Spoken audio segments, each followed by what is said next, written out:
اللہ اللہ اللہ لا الہ الا باللہ من الشیطان الرجیم، بسم اللہ الرحمن الرحیم۔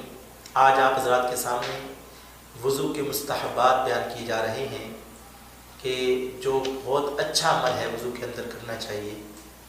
ان میں نمبر 1، جب ہم وضو اسٹارٹ کریں، شروع کریں تو دائیں جانب سے ابتدا کریں اور آگے فرماتے ہیں کہ دونوں رخسار کے ان دونوں کے ساتھ ہی ساتھ دھوئیں۔ اب رخسار کو تو آپ ایک طرف سے دھو نہیں سکتے، اب مستحب یہ ہے کہ آپ دونوں رخسار کو ایک ساتھ دھوئیں، یہ مستحب عمل ہے۔ ہاں، اگر کسی کا ایک ہاتھ نہیں ہے، کوئی معذور ہے تو وہ مجبوری ہے، الگ چیز ہے۔ اسی طرح دونوں کانوں کا مسح ساتھ ساتھ کریں، یہ مستحب ہے۔ جس طرح اب آپ کہ ہاتھ دونوں ٹھیک ہیں، آپ معذور نہیں، تو آپ دونوں کانوں کا مسح ایک ساتھ کریں۔ ایسا نہیں ایک ہاتھ سے پہلے ایک کان کا مسح کیا، یہ مستحب ہے۔ اسی طرح فرماتے ہیں مسح کرنے میں دائیں ہاتھ ہو، دایاں پاؤں ہو، اس کو مقدم کریں، انگلیوں کی پشت سے مسح کریں، گردن کا مسح کریں۔ وضو کرتے وقت کعبے کی طرف بیٹھیں، اونچی جگہ بیٹھنا یہ مستحب ہے۔ وضو کا پانی پاک جگہ پر گرانا یہ مستحب عمل ہے۔ پانی بہاتے وقت اعضاء پر ہاتھ پھیرنا، خاص کر ان جگہ پر جہاں پانی کا پہنچنا مشکل ہو، یہ مستحب عمل ہے۔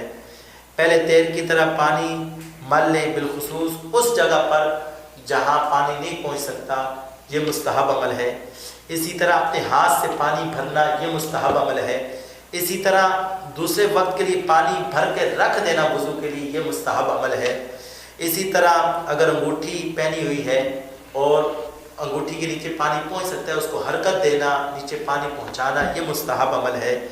اسی طرح فرماتے ہیں صاحب عذر نہ ہو تو وقت سے پہلے وضو کر لینا، یہ مستحب عمل ہے۔ اسی طرح فرماتے ہیں صاحب عذر سے مراد یہ ہے کہ اس کا وضو بار بار ٹوٹ نہ جاتا ہو، یا ایسا مسئلہ ہو کہ وہ وضو کو قائم نہ رکھ سکتا ہو، وہ صاحب عذر ہے۔ اگر کوئی وضو رکھ سکتا ہے تو وہ جتنی دیر باوضو رہے گا اس کو اجر ثواب ملتا رہے گا۔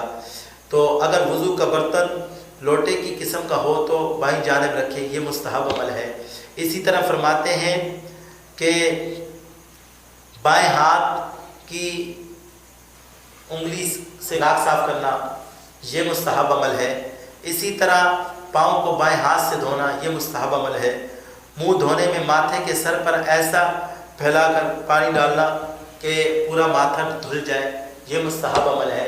اور ایسا بھی نہیں کرنا چاہیے کہ ہم یوں پانی ماریں، ہمارے ساتھ بھی مسجد وغیرہ میں وضو کرنا اس کو تکلیف ہو، تو وہ غلط کام ہے، وہ گناہ ہے، آپ سے کسی کو تکلیف ہو رہی ہے۔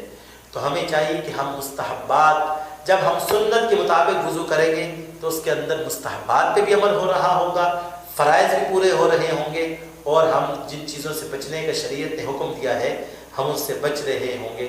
اللہ کی بارگاہ میں دعا ہے اللہ ہمیں کامل وضو کرنے والا بنائے۔